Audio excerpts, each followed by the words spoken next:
Hi, everyone. Thank you for joining us. And today we are really excited to have Haley Wells, who is a recent graduate of UAB. And she did many things there, but one of the things she did was receive a bachelor's degree in English literature. And currently, she works as the program manager at the Alabama Holocaust Education Center.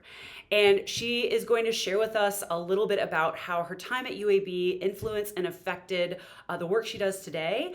And we're going to specifically zone in on generative AI and the role that it plays in the work that she's currently doing. So thank you for joining us, Haley. Thank you for having me.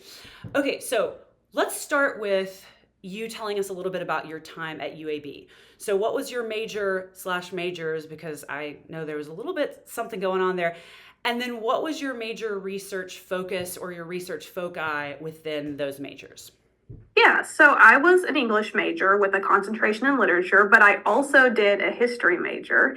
And then on top of that, I got my master's degree in history through UAB's Accelerated Bachelor's to Master's program. So I just graduated with the bachelor's degree in both of those and then the MA in history. And Congratulations. thank you. No, I'm so excited. It's sort of sad that school is over, but I'm loving what I'm doing now. Awesome. And I sort of like researched a lot while I was at UAB. With the history side of things, my focus became very much Birmingham history, Birmingham civil rights history, and a little bit of UAB history as well, because I ended up writing about racial disparities in healthcare and the integration of UAB, specifically UAB hospitals. So that was what I focused with on the history side of things.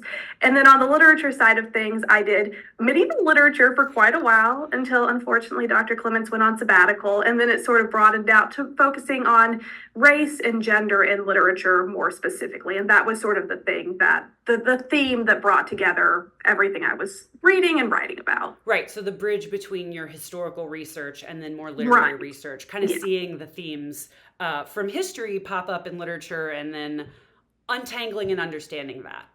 Oh, absolutely. Yeah, the history was super helpful, even Yeah. just for like writing literature papers to sort of have that background of like, this is what's happening with the civil rights movement, or this is what's happening sort of with, women in America, gender changes. Right. I wrote my undergrad honors thesis for English on masculinity in contemporary crime fiction. And so, sort of knowing the historical context was so central to them being able to make claims about like shifts in masculinity and a crisis of masculinity and sort of the ways in which that played out for different characters in the book. So cool. I would prefer that this conversation talk more about that, but we're here to talk about Gen AI. So let's move on to where you work now and just tell us what you do. What does program manager entail at the Alabama Holocaust Education Center? Yeah, so basically, I create, organize, and manage the variety of community education programs we have. So we do a film festival every January that Cool. I manage. I'm currently working on that right now, trying to get everything in the works. We have a series of online webinars we do called Taking Action Together that are basically about like actionable lessons we learn from the Holocaust. Wow. So I find the speakers for that. I talk with them. We come up with plans for sort of what they're going to present, scheduling those. And then we also do a variety of community events and programs that are scheduled around big Holocaust dates like Kristallnacht, Holocaust Remembrance Day. And so I manage the programs for that. And then I also do our social media where I write most of our posts. I have a lovely collaborator who does the like video and image side of things. And then I do the research and writing and brainstorming for that as well. Wow. Okay, so basically you do all the things that a lot of the professional writing classes kind of teach and Yes. explain. It's like there are jobs where this happens and you're doing them. Exactly. That's Yes. incredible. So I want you to think about some specific moments or experiences or projects during your time at UAB that you really believe prepared you for the work that you're Mhm. doing now. So kind of describe some of those moments and then talk about how they informed your current work. Yeah. Well, I mean, it sort of sounds like a paid promotion because we're talking about professional writing, but professional writing classes was the first thing I wrote down when I was thinking about I this. And didn't they pay were, her. I don't have any I money to know pay this is her. not a paid promotion. And like, I did not want to take professional writing classes. I was a lit major. I was like, this is dumb. I want to write papers. I want to research. I want to Totally. be an academic in academia. I don't Right. want to do this, but it was so helpful for learning how to do these other types of writing that use the same tools I had been using in academic writing of, Right. making an argument, structuring an introduction well with a hook that's going to bring people in, get an audience interested, get information across clearly and concisely and effectively, but to do it for social media posts or for, an email that we're writing to Yeah. donors to get them to come to a fundraising event or to reach out to another organization and say, would you like to partner with us for a Yes. program? Like all of the writing I had to do for professional writing classes, even though it was painful, was so helpful for giving me the practice I need to be able to do these things today. So, Yeah. now that there's much more pressure and I'm getting paid for it, I'm not losing my mind. Yeah. Yeah. So is there a project or projects that come to mind? And if not, maybe we can transition into talking about Gen AI. But if there was something in particular that you're like, I remember the process that I went through here, or the way that it kind of Mhm. jogged my mind to start doing this, because now in my job I do this thing. Yeah. To be honest, and this actually does segue pretty well into Gen AI, there was a project you had us do in the overview of professional writing class I took with you, where we wrote an email. It was a fake Yeah. email to like, a community bank Right. that was about a big financial crisis. I don't remember the exact details, but we were using Gen AI to Right. write it and then sort of edit it into something. And that's honestly a lot of what I do now is like if I have to reach out to someone who I've never spoken to before, I have to introduce myself, I have to make it clear who I am Yeah. and what I do, and then sort of present a program and say, like, this is why we want to partner together. I oftentimes will have AI like write the structure for that and then, heavily edit it and make it sound Yes. like our brand or whatever. Right. But it was good practice for sort of the way I use those tools now. Yeah. So that is an interesting thing. Your process, and this is sort of what we're all figuring out, I think, with the advent of Gen AI. Do we have it draft the email and we edit it? Do we draft a bit ourselves and then ask for help about it? What has your process been over time? How has that shaken out for you?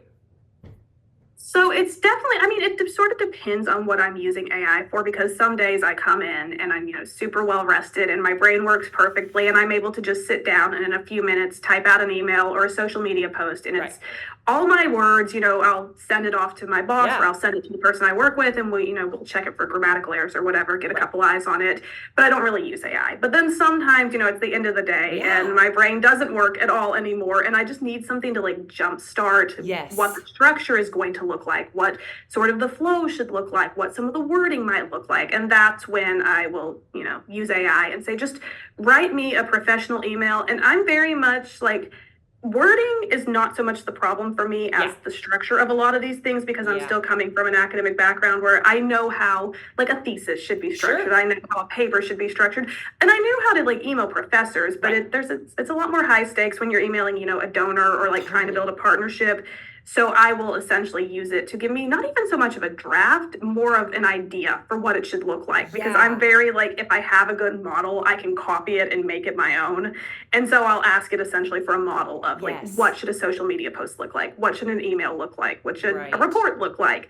Right. And then, put in my own information, our own wording, whatever makes it our brand. The Yeah. mission statement has to go in somewhere every time, those sorts of Yeah. things to then make it work. Right. And I'll say that, you were amongst several of the students who chose to use AI for our assignments, but then in your reflections and analyses talked a lot about how you took what it gave you and you used your like clear understanding of the way writing should be to do a lot of work to it. And I would say that the most successful students, or the students who had the most success on those, high stakes projects, were the ones like you who had a good sensibility of how to write and craft like good sentences and statements, but then used AI as like an assistant, as like an alley-oop kind Yeah. of situation to get it to that next level. So I would just like to hear about the evolution of your relationship to Gen AI.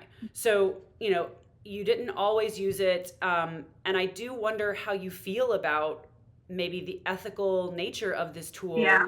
And that's something that I am constantly struggling with, thinking about. But let me just hear from your perspective. How have your thoughts and beliefs and use of Gen AI evolved from sort of its inception to now? Yeah, I mean, it's a very complex topic, and it's something I still have like very evolving ideas about Yeah, that sort of continue to change as I talk to people and as I use it. Like when it first came out and when I was, forced to use it for these professional writing classes, I didn't want to, and I very much had this belief that it was like a crutch that was going to just enable people to not learn the like importance of writing, not learn the concrete aspects of writing, it some to be fair, some students do use it like that. of I have course. tutored people who are bringing me a finished paper, and it is very clear that ChatGPT has written it from start to Of finish, course. and that was the whole process. Right. And I mean, that is a crutch. If Totally. you're not learning how to actually craft an argument and how to communicate effectively, because ChatGPT does not communicate effectively. That's not one of its strengths. For me, though, I did realize like it can be a very useful tool for essentially brainstorming in the same way that I brainstorm with my boss in a planning meeting where I'll say, I need to reach out to this person, and it's sort of tricky because, I'm saying one thing and they're saying something else. So how do we handle this respectfully and Sure. keep an open line of communication? Or we talk in a staff meeting about we want to promote this big event. So sort of what should that look like? Do we want to do videos? Do we want to do, photos? What do we want sort of the buzzwords we're going to use in our Yeah. social media to say? It's a lot of collaborative brainstorming. ChatGPT sort of does that as well. It's just available all the time.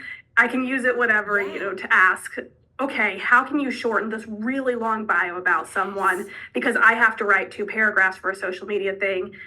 Right. Making things shorter is not my strong suit, so let me see what ChatGPT does, Yeah. and then I'll take it somewhere. Yeah. But it's all I think it almost, and I think you said this in one of our classes, it makes you work harder.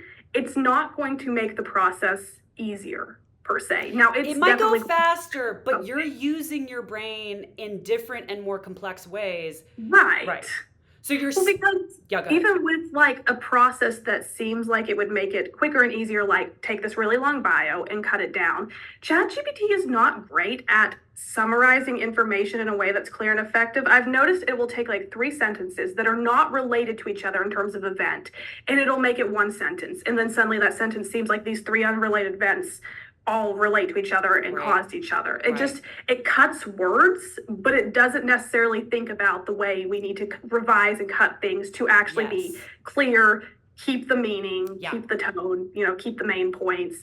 And so it can be a very helpful tool for seeing this is what a shortened summary can look like. Right. But then you absolutely have to do the work to go back through and, see, is it keeping the Yes. information I need? Is it, making sure there's not weird relationships that are being created between sentences? Right. It's a lot of it makes you do different work, maybe. Like you might Right. have to do less on the front end of creating something, but your revising and editing work is going to be so much more. So that is so fantastic and interesting. And I wonder what you think your advice would be for students who are learning how to do that for themselves, that revising and Yeah. editing work. Like, what are some of the experiences in your undergraduate or in your schooling in general that really got you to think hard about what does it mean to edit, and what does it mean to Yeah. be concise? Like, what are some things you practiced, or what are some things that you valued in your undergraduate experience that got you to that point where you're like, no, I am able to use ChatGPT because I have the Right. knowledge Yeah. of what it means to write well in my head. Well, I think I got sort of lucky in a lot of ways because ChatGPT didn't become something I was even thinking about towards the end of college. And so and it wasn't even like 3 years of undergrad because I started taking college classes when I was 15, and a lot of those classes were English classes. Yeah. And so for like 6 years, which I understand is not the typical timeline for a lot of people, but for a chunk of time, I was really honing these skills of being able to, write the rough draft of a paper or whatever the assignment was, and then look back over it. Typically, with a professor, I would ask my professors to Yeah. sit down with me and sort of, because in the beginning, I knew how to create something, but I didn't have the eyes to see where, an argument didn't really work, or a paragraph was Right. super loaded with my own opinion and not with a lot of evidence, Right. or I wasn't leading with a topic sentence. So I would ask professors, can you sit down and go over just a couple paragraphs with me, Right. and let's talk about what worked works and doesn't work. And that was sort of my starting point of they would say, you don't really have any evidence in this paragraph. You don't really have a topic sentence. Right. And then I would go through and revise based on their comments. And the more I did that, I mean, it's a lot of practice. With every single paper, the less I needed them to tell me what didn't work, and the more I could sort of see on my own, oh, I don't have a topic sentence here.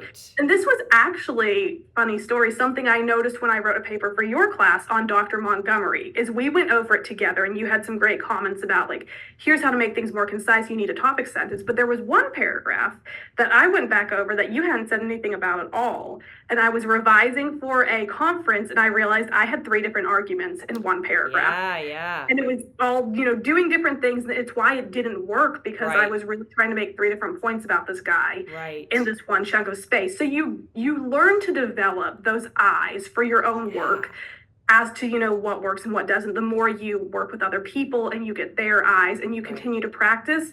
And then I tutored English as well. And that was also very helpful, because seeing like the work other people were doing that was great and terrible helped me sort of see in my own work what I needed to work on, what was working well, and what to just continue honing.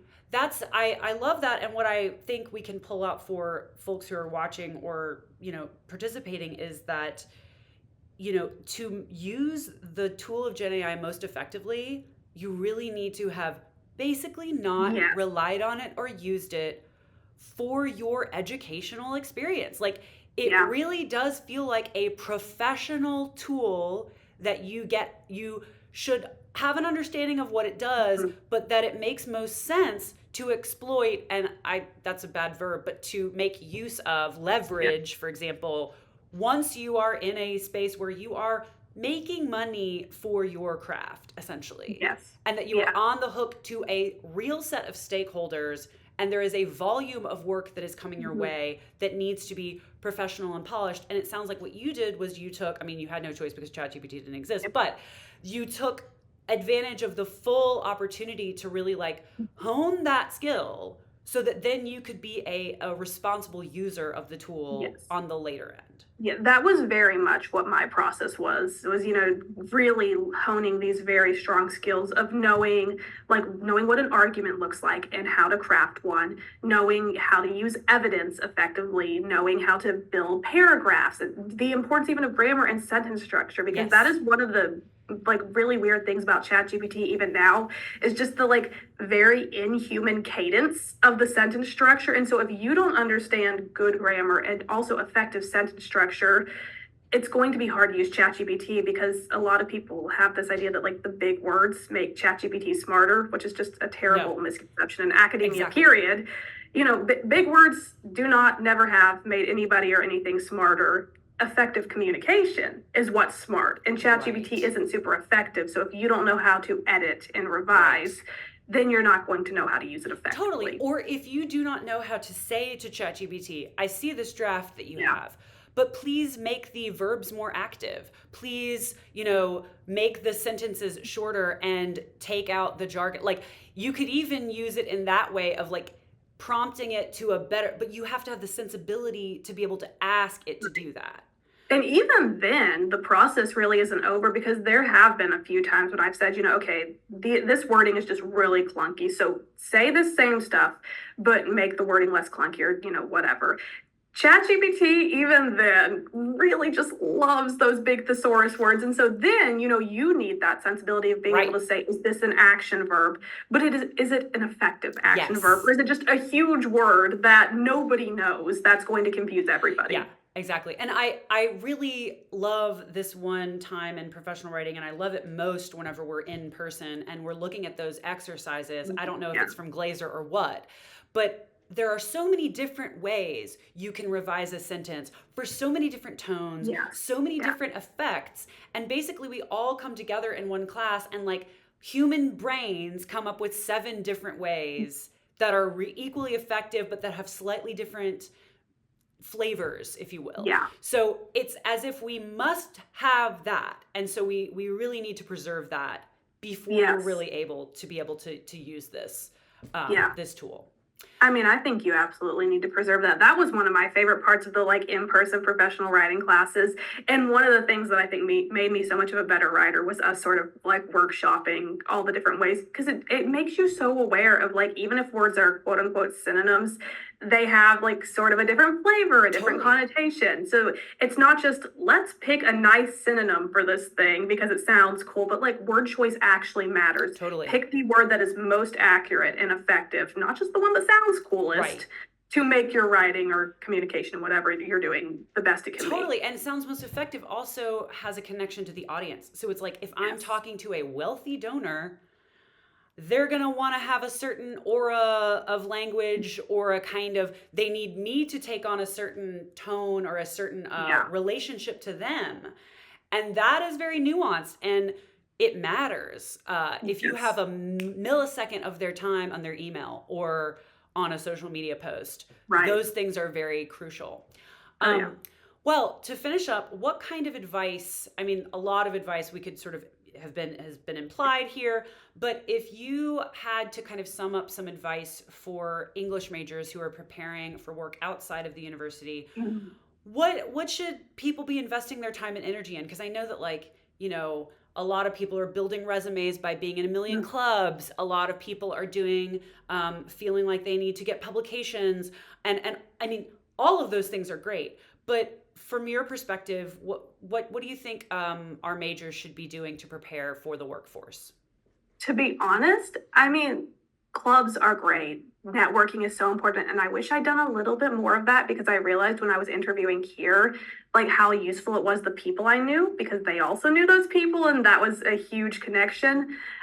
I think the best piece of advice I could give English majors and really any major to like not get burnt out and to really effectively build your resume and prepare for a job is figure out whatever you really shine at that really like energizes and motivates you and put the most amount of your time into that.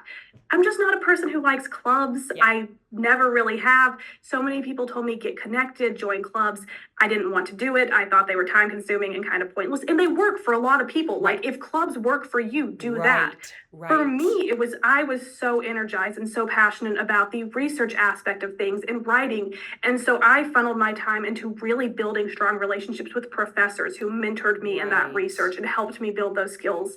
And then in going to conferences and presenting. And so I got my networking in that way because I was right, getting to present my research, but also connect with other professionals and other students. And then I worked on editing and publishing, all things that tied into my love of writing and right. researching and crafting these things. So I think spending the first amount of your time in college figuring out what really motivates you and what energizes you, whether that's clubs, whether that's research and writing, maybe you want to be part of Aura and publish, Right. if it's creative writing, we have the Vulcan Historical Review and I think a professional writing journal memorandum. Right. If you want to do other types of writing, or if you want to work in a library, do that. I had a Yeah. classmate who loved library and archival stuff. And so he put all his time into library connections and archival Yeah. internships.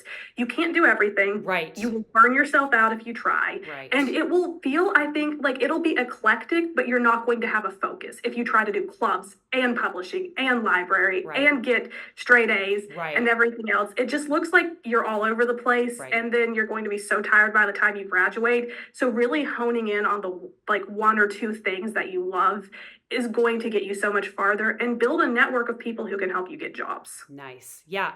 I love that because it's like there is no prescription. You're a unique individual. The market for jobs is also not prescriptive. It changes every day. It's Right. Oh, yeah. dynamic. And so if you are awesome at what you love, then you are so much more likely to shine in whatever avenue you try to pursue.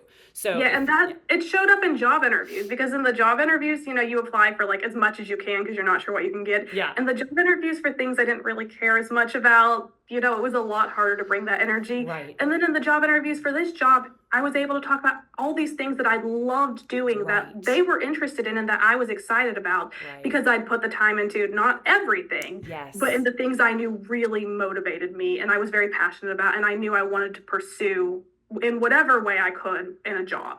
That's fantastic advice. We'll just stop right there before we Okay. before we, lose all the great magical advice. So thank you so much, Haley. I really appreciate you spending time, and this is invaluable advice for people who are currently students, and so it just means a lot for all of us to hear from people who have jobs and who are also UAB English majors. I know I still can't believe it. It feels like a dream come true every single day. Awesome. Well, thank you so much. Of course. And thank you for having me. Definitely.